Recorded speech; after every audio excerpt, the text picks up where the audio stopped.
আজকের স্ট্রাকচার ক্লাসে আমরা শিখব দুটি ইম্পর্টেন্ট স্পোকেন ইংলিশ স্ট্রাকচার নিয়ে। স্ট্রাকচার 1, প্রথমে ইফ, তারপর সাবজেক্ট প্লাস ভার্ব, কমা, আবার সাবজেক্ট প্লাস উইল অথবা উড এবং শেষে আবার ভার্ব।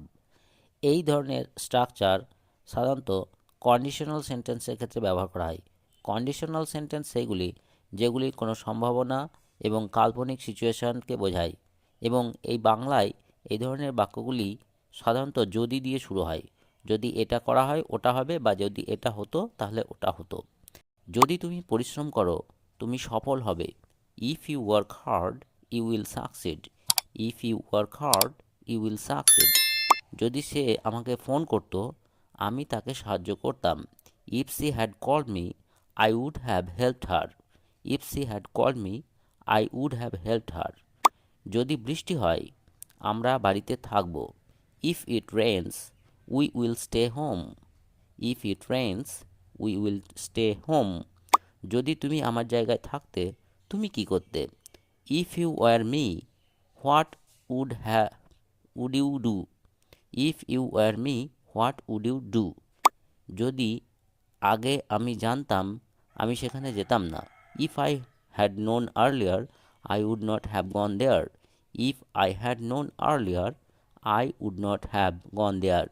এখানে দেখা যাচ্ছে যে ভার্ব দু জায়গায় আছে, স্ট্রাকচারের দু জায়গায় ভার্ব, সেটি সাধারণত টেন্স অনুযায়ী পরিবর্তন করে নিতে হবে। স্ট্রাকচার 2, এই স্ট্রাকচারে প্রথমে সাবজেক্ট, তারপরে গেট, মেক, হ্যাভ এবং এরপরে প্লাস অবজেক্ট প্লাস ভার্ব। এই ধরনের স্ট্রাকচার হচ্ছে পজিটিভ সেন্টেন্সের স্ট্রাকচার। পজিটিভ সেন্টেন্স হলো সেইগুলো যেগুলো describing action done by someone else on your behalf, অর্থাৎ সাবজেক্ট নিজে কাজ না করে তার হয়ে অন্য কেউ কাজটা যখন করে দেয়। এই ধরনের সেন্টেন্সকে বলা হবে পজিটিভ সেন্টেন্স, এবং গেট, মেক, হ্যাভ এক্ষেত্রে স্পেশালভাবে ব্যবহার করে হয় বলে একে পজিটিভ ভার্ব বলা হয়। একটা উদাহরণ দেওয়া যাক। আমি আমার গাড়ি মেরামত করিয়েছি, অর্থাৎ আমি করিনি, অন্য কেউ আমার হয়ে করে দিয়েছে।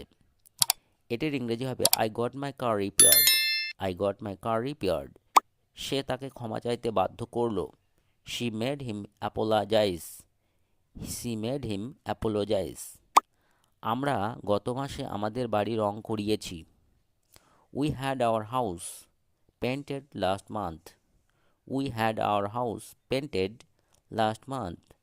আমি আগামীকাল চুল কাটাবো। I will get my hair cut tomorrow. I will get my hair cut tomorrow. সে আমাকে 1 ঘন্টা অপেক্ষা করিয়েছে। He made me wait for an hour. He made me wait for an hour. তো ভিডিও কেমন লাগলো কমেন্টে অবশ্যই জানাবে। চ্যানেলে নতুন হয়ে থাকলে টুকটাক ইংলিশ চ্যানেলকে সাবস্ক্রাইব করে পাশে থাকা বেল আইকন প্রেস করে নোটিফিকেশন অল করে রাখবে। কথা হবে পরের ভিডিওতে, ততক্ষণ ভালো থাকবে।